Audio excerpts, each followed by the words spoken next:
Tokombéré. Des femmes dans les entrailles de la terre pour un peu d'eau, pendant que nos élites brillent par leur silence, enfermées dans leur bureau climatisé. Regardez cette vidéo, Seigneur, quelle indignité. Ce sont des femmes, ce sont des êtres humains. Regardez les femmes, regardez comment elles portent, regardez où elles vont, regardez dans quel creux, c'est quel type de puits comme ça, à ciel ouvert. Regardez le risque. Ce sont nos mères, nos soeurs, nos nièces, nos cousines. Regardez-les. Je viens de visionner, je visionne encore cette vidéo bouleversante. Des femmes, comme je l'ai dit, nos mères, nos soeurs, nos filles, obligées de descendre dans un trou rocheux, rocailleux, avec des cailloux. Regardez cette vidéo. Semé de danger partout à la recherche d'un peu d'eau à boire. Cette ressource vitale, cette source vitale que tout État digne de ce nom garantit à ses citoyens, à ses populations. Quelle indignité cet État, nos gouvernants. Quelle malédiction, quelle malchance. Cher RDPC, maudit sois-tu. Maudit sois-tu. C'est quoi ça? Tu n'as pas pitié des populations? Tu n'as pas pitié de nos mamans, de tes mères? Qu'est-ce que c'est que cette histoire? Un peu d'eau, Seigneur Jésus. Cela se passe à Tokombéré. Oui, dans le département du Mayo-Sava. Là même où réside l'actuel président de l'Assemblée nationale du Cameroun. Seigneur Jésus. C'est l'année passée ou surpassée, des enfants sont morts à la recherche d'eau. Parce que la terre est tombée dessus. L'eau est tombée dessus. C'est encore... Oh Seigneur. Paul Biya. Oh yeah. Malchance Seigneur. Pourquoi tu nous fais ça Dieu? Pourquoi? Pourquoi Seigneur? Quel symbole tragique. Le problème, d'un côté, le sommet du pouvoir parlementaire. De l'autre, la misère la plus humiliante. Celle qui force les femmes à risquer leur vie chaque jour pour remplir une calebasse d'eau. Et puis quel type, quel genre d'eau, quelle qualité, Seigneur. Bienvenue aux maladies. Où sont passées nos élites? Où sont les plans d'adduction d'eau, Seigneur? RDPC. Les finances publiques pour cette cause, où sont-elles? Seigneur, les promesses électorales, où sont-elles passées? Que reste-t-il de la mission républicaine des mandataires du peuple? Les députés, les maires, où êtes-vous? Applaudir seulement. Oh RDPC, malchance Seigneur. Maudit soit le RDPC. Franchement, ça fait mal, très mal. C'est quelle histoire ça? Votre silence, vous n'avez pas pitié de vos mamans? L'eau. Seigneur Jésus. Oh, où sont passées les promesses électorales? Que reste-t-il de la mission républicaine des mandataires du peuple, les élus du peuple, les maires, les députés, les sénateurs? Où sont-ils?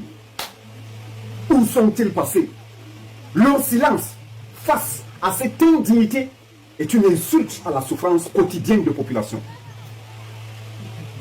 Il est inadmissible qu'en 2025, dans un pays aussi riche en ressources humaines, naturelles et en institutions, des citoyens vivent encore dans des conditions pareilles, dans des conditions inhumaines. Tokombéré n'est pas un cas isolé. Il y en a encore dans le département du Mayo-Sanaga. Il y en a un peu partout. L'extrême nord, le nord. Quelle indignité. Quelle indignité.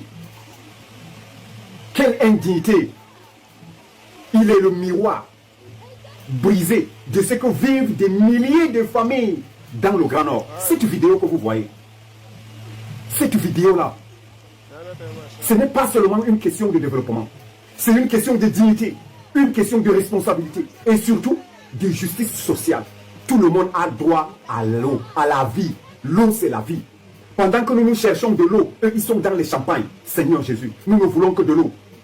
Nos élites doivent sortir de leur torpeur confortable et affronter la réalité du terrain. Voilà ce qui se vit sur le terrain. La politique ne peut plus se limiter à des discours creux dans des salons climatisés où ces gens-là vivent. Non, la politique ne peut plus se limiter à ce cas. C'est fini. Elle doit se traduire en actes concrets, visibles et durables pour éviter ce genre de vidéos. Il est temps que les populations ouvrent les yeux. Il est temps d'exiger des comptes. Il est temps de mettre fin à l'indifférence complice de ces gens. Nous devons nous lever. Mayo-Sanaga, Mayo-Sava, le Grand Nord en général, vous voyez ce qui se passe. Si vous votez encore pour ces gens-là, nos bourreaux, ces gens qui ne veulent même pas nous donner l'eau, par conséquent, nous refusent la vie, c'est que vous-même, vous avez un problème dans la tête. Chers jeunes, il est de notre devoir de conscientiser ces populations, de leur signifier que l'eau c'est la vie et que c'est le devoir de l'État de donner quand même de l'eau. L'eau, Seigneur, l'eau à boire. Qu'est-ce qui se passe-t-il? Et vous voulez voter encore ce régime? Subhanallah, subhanallah. Non, ça ne peut pas passer. Vous n'allez plus. C'est fini, hein? C'est fini. Ça là, c'est quoi, Seigneur? Non, ça ne peut pas passer. Vous ne pouvez pas. Ça, c'est. Imaginez ce qu'eux ils prennent. Imaginez. Du champagne seulement. Nous cherchons de l'eau. Seigneur, aie pitié de nous. Pourquoi tu n'as pas pitié de nous? Fais partir ces gens. Nous, on va t'aider. Peut-être que attends que nous, on fasse un pas. Cette fois-ci, nous allons faire 1, 2, 3, 4, 5, 6, 7, 8, 9, 10 pas jusqu'à ce qu'ils partent. Nous avons juste besoin de ton soutien. C'est tout ce qu'on te demande. Fais-nous partir ces gens, Seigneur. Nous sommes là d'ailleurs. Nous allons être là pour les faire partir. Nous ne pouvons plus. Adieu, RDPC, c'est fini. C'est ton dernier mandat. Ne cherche même pas à tergiverser, à aller à gauche. C'est fini. Personne ne va plus te voter. Sache-le, même dans ton propre parti, il y a des gens qui ne vont plus te voter. Tout le monde est fatigué. L'armée, les fonctionnaires de tout bord, personne ne va plus te voter. C'est fini comme ça. Tu ne peux pas nous faire ça. C'est quelle histoire? Ah, c'est un manque de respect pour nos mamans, nos filles, nos soeurs, nos cousines, nos nièces. C'est quelle histoire ça? De l'eau à boire? Non, c'est fini.